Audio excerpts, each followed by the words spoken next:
안녕하세요, 오핀입니다. 오늘 이 시간에는 저번 시간에 이어서 ARK Invest에 대해서 얘기해 보려고 합니다. 혹시 저번 영상을 보시지 않은 분들이 있다면 저번 영상부터 보고 오시면 아마 오늘 이야기하는 게 좀 더 이해가 빠를 거예요. 링크를 걸어둘게요. 어쨌건 Let's do this. 네, 그래서 오늘 이 시간에는 저번 시간에 이어서 ARK Invest에 대해서 얘기를 하는데요. 저번 시간에는 좀 ARK Invest가 어떤 회사인지 알아봤다면 오늘은 정말 ARK Invest가 왜 다른 회사와 다르고 또 어떻게 펀드 매니지를 하는지를 좀 얘기해 보려고 합니다. 그래서 한 3가지 정도를 얘기할 텐데요. 첫 번째는 이 회사가 어떻게 주식을 고르는지, 두 번째는요, 이 회사는 과연 어떻게 리서치를 하는지, 그리고 마지막으로는 각 ETF에 있는 회사들을 좀 리뷰를 해보겠습니다. 그래서 첫 번째는 이 회사의 큰 장점은, 그리고 이 회사가 다른 회사랑 다른 것은 어떻게 회사를 고르고 왜 이런 회사들을 고르게 됐는지를 보면 그것이 이 회사가 다른 회사와 다른 점입니다. 캐티 우드가 얘기하기를 시장을 보고 이 인베스터들이 회사를 고를 때 어떻게 보면 트래디셔널하게 고르는 방법이 있고요. 또 하나는 이렇게 엔젤 인베스터나 벤처 캐피털에서 회사를 고르는 방법들이 있어요. 트래디셔널한 것은 P 레이쇼를 보고 프라이스 투 그 레이쇼를 보고 회사가 얼마나 돈을 잘 버는지, 또 어떤 회사인지를 알고 그 회사를 사는 것. 그래서 그게 좀 트래디셔널하게 회사를 고르는 방법인데요. 아마 제가 그런 사람 중에 한 명이에요. 그리고 어떻게 보면 진짜 이노베이티브하고 그리고 이 회사가 혁신성이 있구나를 알고 좀 많이 인베스트하는 쪽은 아무래도 엔젤 인베스터나 아니면 그 벤처 캐피털에서 인베스트하는 그런 사람들은 성장성만 보고 또 CEO를 보고 그 회사가 나아갈 방향만 보고 투자를 하는 거예요. 그래서 펀더멘탈은 전혀 보지 않고요. 그래서 그렇게 2가지로 나뉘어 있는데요. 이 캐티 우드가 하는 말은 그 중간이 좀 비어있다 라고 생각을 했대요. 아직 상장을 안 한 회사들은 엔젤 인베스터나 그리고 벤처 캐피털이 인베스트를 하고, 캐티 우드는 이노베이티브한 회사들 중에서도 상장된 회사들이 있고 그 회사들에 집중해서 투자를 하게 되었다고 얘기를 합니다. 그래서 완전 트래디셔널한 것도 아니고, 그렇다고 해서 완전 엔젤이나 아니면 벤처 캐피털처럼 상장되기 전에 된 회사들을 투자하는 것이 아니고, 그래서 중간 지점에서 상장은 됐지만 펀더멘탈은 좀 나쁘고, 하지만 이 회사의 미래성이 있고 어떻게 보면 이 회사의 혁신성이 있고 성장할 가능성이 크기 때문에 그 회사들을 찾아 투자를 한다는 얘기를 하고 있어요, 이 캐티 우드는. 그래서 굉장히 좀 신선했던 것 같아요. 그리고 이 캐티 우드가, 그리고 이 ARK 인베스트가 굉장히 포커스하고 있는 거는 바로 타이밍입니다. 타이밍을 잡아서 이게 내릴 때다 이게 아니라 큰 성장을 할 회사에는 때가 있다라는 거예요. 그래프를 보시면 이 제일 처음에 이노베이터들이 있고 그 테키들이 한 프로덕트를 만들어서 그 사이에서만 일이 일어나고 프로덕트가 일어나고, 그것이 점점 인기가 많아지면서 얼리 어댑터들이 그 상품, 그 프로덕트를 쓰게 돼요. 그러면서 이게 정말로 대중들에게 가려면 보통 사람에게 인기가 많아지는 그런 어떤 순서를 거치고 있거든요.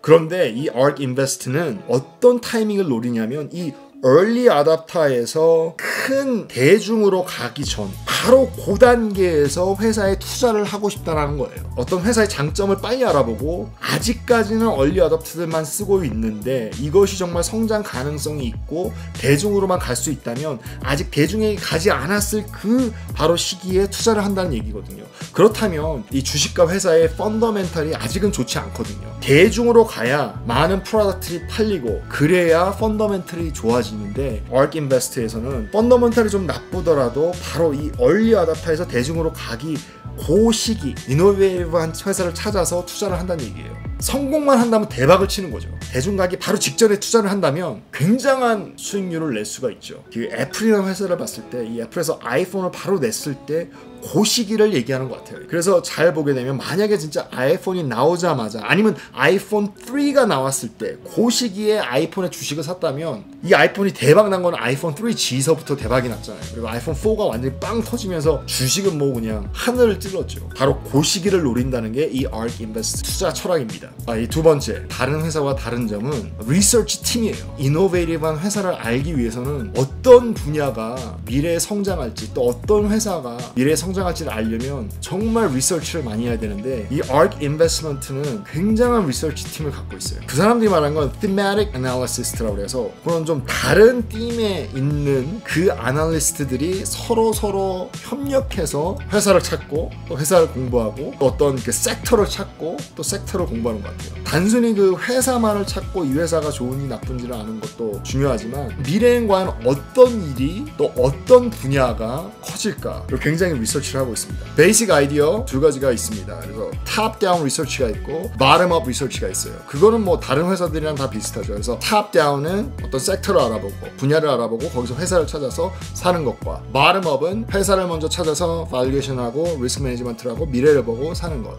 그것은 좀 비슷한 것 같아요. 그런데 여기에는 리서치 팀들이 어떻게 일하는지는 굉장히 좀 재미있어요. ARK Invest에서는 그 리서치 팀 분야를 이렇게 얘기해요. 오픈 리서치 에코시스템. 그래가지고 그래프를 보시면 그 트래디셔널한 소스를 가지고 공부하고 알아보는 사람들이 있어요. 그래서 애널리스트가 있고 포트폴리오 매니저들이 트래디셔널 소스, PER, 돈 얼마 벌었는지 그런 거를 보고 공부를 하고 또 거기에는 온라인 플러스 소셜 미디어를 공부해서 이 시대가 원하는 분야가 뭔지를 알아보고 있어요. 거기에는 theme developer라고 해서 그 사람들이 어떤 분야를 공부하고 또 리서치를 해서 그거를 어떻게 보면 온라인이나 소셜미디어에 내요. 그래서 사람들의 반응도 보고 또 온라인이나 미디어에서 어떤 분야를 원하는지를 리서치를 하는 것도 있고 그리고 또 크라우드 소싱이라고 해서 인사이드 아이디어들이 온라인이나 미디어에 나아갔을 때 어떻게 리스폰드 하는지 그걸 보고 또 리서치를 하고 하는 사람들이 있습니다. 그래서 여기서 정말 신기했던 건 이 theme developer들이에요.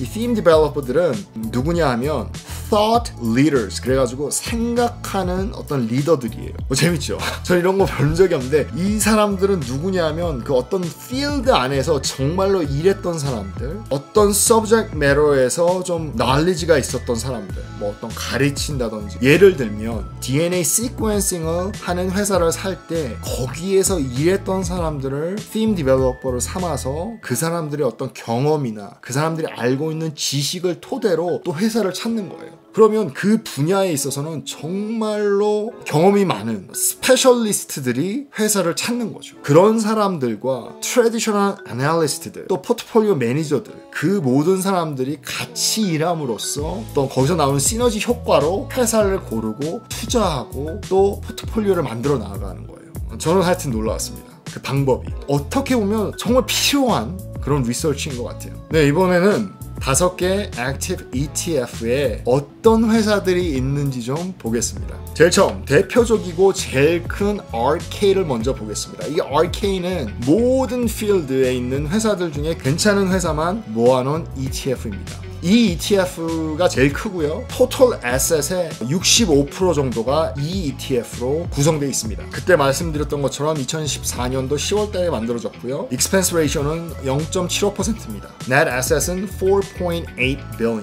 그래서 홀딩을 보게 되면요. 제일 많은 퍼센티지를 차지하는 회사는 테슬라입니다. 그리고 두 번째 회사는 인비테이입니다. 이 인비테이라는 회사는 좀 생소하실 텐데요. 제네릭 테스팅을 하는 회사예요. 그래서 좀 하이 리스크 병 같은 게 있는지 스크린하는 알아보는 회사입니다. 그리고 세 번째 홀딩은 스퀘어고요. 뭐 다 아시죠? 이 회사는 카드. 다음은 로크라는 회사죠. 여러 가지 디지털 미디어 플레이어들을 만드는 회사입니다. 다음 홀딩은 CRISPR Therapeutic이고요. 거기서는 이렇게 DNA를 자른다든지 RNA를 자른다든지 그래서 병을 고치는 뭐 그런 회사입니다. 다음은 프로토랩스고요. 3D 프린팅 하는 회사예요. 막 mass produce 하는 게 아니라요. 3D 프린팅으로 프로토타입 같은 걸 만드는 거죠. 다음은요 2U Incorporated이고요. 이 회사에서는 그 educational technology를 만드는 회사예요. 그래서 온라인 상에서 어떻게 보면 디그리 프로그램도 만들고 그리고 온라인 수업도 만들고 뭐 이러는 회사입니다. 그리고 다음은 Illumina고요. 지인을 알아보고 variation들을 알아보고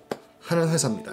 다음은 진로우고요. 진로우는 다 아시겠지만 뭐 앱이나 아니면 컴퓨터에서 집 파는 거 알아보고 부동산 중개인 역할도 하고 있습니다. 그리고 랜딩트리는요 돈 빌려주는 회사예요. 근데 온라인상에서 돈을 빌려주고 뭐 모기지나 이런 걸 빌려주는 회사입니다. 그래서 그렇게 좀 만들어져 있고요. 더 회사가 있지만 탑 10 홀딩만 보겠습니다. 그리고 다음 ETF는요 RQ고요. RQ는 Autonomous Transportation 그리고 robotics, 3D printing, energy storage, space exploration 그 섹터들을 커버하고 있는 ETF입니다. Net asset은 317 million이고요. 그리고 expense ratio는 0.75%입니다. 이 ETF의 탑 10 홀딩을 보겠는데요. 제일 큰 홀딩은 역시 테슬라고요. 자율주행도 하고 하니까. 두 번째 회사는 Materialize라는 회사인데요. 벨기에에 있는 회사고요. 3D 프린팅을 하고 있는 회사입니다. 그리고 다음은 2U. 좀 아까 말했던 회사고요. 다른 ETF랑 회사가 겹칠 때도 있어요. 섹터에서 제일 좋은 회사를 그냥 ETF에다 넣는 거예요. 그래서 회사가 만약에 겹친다면 이 ETF에도 있고 저 ETF에도 있을 수가 있다고 얘기를 합니다. 그리고 다음 회사는요. Xilinx라는 회사고요. 그 회사는 세미컨덕터를 만드는 회사예요. 뭐 삼성과 비슷하게 세미컨덕터를 만드는 회사고요. 그리고 다음 회사는 Prolabs, 좀 아까 말했던 회사고요. 네, 다음 회사는 Stratasys, 3D 프린팅 회사인데요. 여기서 만드는 3D 프린팅 프로덕트는요, 에어로스페이스, 그러니까 뭐 우주선이나 이런 데서 쓰이는 물품들을 만들고 있습니다. 그리고 다음은 JD.com, 중국 이커머스 회사예요. 뭐 알리바바 같은 회사입니다. 그리고 다음은 알파벳, 그건 뭐 구글이죠. 그리고 다음은 Deere & Company, 이게 그 존 디어라고 농장에다 쓰이는 기계를 만드는 회사인데요. 여기서도 autonomous 어떤 vehicle들 아니면 머신들을 만들고 있다고 보여집니다. 그리고 다음은 트림블이고요. 소프트웨어 만드는 회사예요. 그리고 다음에 알아볼 ETF는요, ARKW고요. ARKW는 Next Generation Internet. 여기서 좀 그 포커스하는 컴퍼니들은요, Cloud Computing, Cyber Security, 그리고 E-commerce, Big Data, 그리고 AI, 그리고 Mobile Technology, Social Platform, Blockchain. 여기에 지금 Net Asset은, 이 ETF의 Net Asset은 1.3 billion 되고 있고요. 그 Expense Ratio가 딴 데보다 좀 높아요. 0.76%. 그래서 제일 큰 회사는 또 테슬라예요. 그리고 다음은 로쿠고요. 그리고 그 다음은 스퀘어. 그리고 다음은 후야 인코퍼레이티드, 게임 라이브 스트림하는 컴퍼니예요. 그러니까 지금 중국에 게임 많이 하잖아요. 그래서 뭐 한국 팀도 거기 가서 하고 뭐 롤도 하고 이러는데요. 그러니까 라이브로 보여주는 그런 컴퍼니입니다. 그리고 다음 컴퍼니는 페이스북이고요. 제가 말씀드렸던. 그리고 다음은 2U. 그리고 진로 있고요, 랜딩 트리 있고요. 다음은 Seal Limited인데요. 디지털 엔터테인먼트, 이커머스, 그리고 디지털 파이낸스 서비스 뭐 이런 걸 다 하고 있는 회사인데요. 이 회사는 싱가포르에 있는 회사예요. 그리고 다음은 또 Xilinx. 다음 ETF는 ARKG입니다. 그래서 Genomic Revolution ETF고요. 여기서 좀 포커스하고 있는 거는요, CRISPR, Targeted Therapeutic, 뭐 DNA 바꾸고 뭐 이런 거요. 그리고 Bioinformatics, Molecular Diagnostics, Stem Cell, Horticultural Biology. 그리고 Net Asset은 1.3 billion. Expense Ratio는 0.75%. 그리고요, 제일 큰 홀딩은 Invitae, 좀 아까 말씀드렸던 그 회사고요. 그 RK에 있는. 그리고 다음은 CRISPR Therapeutic 있고요, Illumina 있고요, Compugen Limited 있고요. 예방을 할 수 있는 약을 만드는 회사고요. 다음은 Arcturus Therapeutic이고요. 이 회사는 RNA 메디슨을 만드는 회사예요. 그리고 다음 회사는 Twist Bioscience Corporation, Synthetic Biology 회사고요. Synthetic DNA를 베이스로 뭐 이렇게 치료하고 있는 그런 회사입니다. 다음 회사는 Pacific Bioscience라는 회사고요. 이 회사는 시퀀싱을 해서 좀 치료를 알아보는 회사입니다. 그리고 다음은 Ceres Therapeutics. 여기는 마이크로바이옴으로 치료를 하고 있는 회사입니다. 그리고 다음은 Iovance Biotherapeutics, 이뮤노테라피를 하고 있는데요. 굉장히 포커스한 거는 이 암, 캔서를 고치기 위해서 이뮤노테라피를 하고 있는 그런 회사입니다. 다음 회사는 Personalis라는 회사고요. 이 Personalis라는 회사도 암을 치료하는 회사인데요. DNA나 RNA 시퀀싱을 하고 또 데이터 애널리시스를 해서 그 암을 치료하려고 하고 있는 그런 회사입니다. 다음 ETF는 ARKF라는 ETF고요. 그 Fintech Innovation, 포커스하고 있는 부분은 Transaction Innovation, 그리고 Blockchain, Risk Transformation, 그리고 Frictionless Funding Platform, 뭐 이렇게 크라우드펀딩이나 이런 거요. Customer Facing Platforms, New Intermediaries, 이걸 하고 있고요. 그리고 Net Assets은 $221 million 고요. Expense Ratio는 0.75%입니다. 그리고 제일 많이 갖고 있는 거는 Square고요. 다음 회사는 Mercado Libre라는 회사고요. 여기는 이커머스예요. 그래서 아마존이랑 비슷했는데 여러 가지를 하고 있습니다. 다음 회사는 Zillow, 그리고 다음 회사는 Tencent. 이건 뭐 중국 회사 다 알고 있는 회사죠. 그리고 Sea Limited, 그리고 Intercontinental Exchange, Fixed Income이나 Financial Commodity 뭐 이런 거를 regulate하는 그리고 operate하는 그런 회사입니다. 그리고 다음은 LendingTree라는 회사고요. 그리고 Pinterest 다 아실 거고요. 뭐 애플도 있고요. 그리고 마지막 회사는 Zholding이라는 회사고요. 미디어나 커머스 비즈니스를 하고 있는 일본에 있는 회사입니다. 그래서 여기까지 5개의 ETF를 알아봤습니다. 홀딩하고 있는 컴퍼니를 봤고요. 전혀 보지 못한 회사도 있었고 우리에게 잘 알려진 회사도 있었는데요. 이렇게 좀 하나하나 다 소개시켜드리는 이유는 이 ETF가 마음에 들면 살 수도 있지만 ETF가 사기 싫으면 이런 큰 회사에서 그리고 또 이렇게 투자하고 있구나 이걸 아시게 되면 좀 자기 포트폴리오를 보고 또 회사를 찾을 때 도움이 될 것 같아요. 네, 오늘은 이렇게 다 알아봤습니다. 네, 도움이 좀 되셨으면 좋겠습니다.